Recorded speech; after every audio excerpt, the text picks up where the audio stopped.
மாவட்டம், மரங்கணம் வட்டம், எம்பி பாக்கம் கிராமம், இடைட்டுக்காலிலேருந்து பேசுகிறேன். பாருங்கள், ரோடு போட்டுருக்காங்க.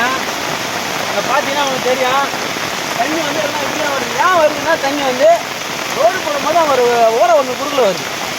ஓடை விட்டுறாங்கன்னா பாலம் கட்டிட்டு ரோடு போடணும். என்ன பண்ணாங்க, பாலத்தை வழி தண்ணி போகிற வழி இல்லாமல் அது மேலே ரோடு போட்டு விட்டாங்க. தண்ணி ஃபுல்லாக ஓடை வந்து ஓடை வழியாக போயிட்டுனா வந்து இந்த நெல் அங்கே பாருங்க, அங்கே பாருங்க நெல் இதெல்லாம் வந்து பாதிக்கும். ரோடு போடுறாங்க, கேமரன் போட்டாப்புல நல்ல விஷயந்தான். தண்ணி ஓடை வச்சு தண்ணி போகிற நீர் வச்சு எந்த பக்கம் இருக்கோ அந்த பக்கம் போடணும்.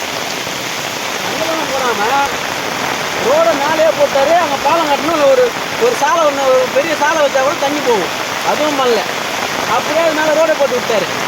இப்போ ஓடை வழியாக போகிற தண்ணின்னா வந்து வீட்டுக்குள்ளே வருது. எங்கள் வீடு அங்கே இருக்குது.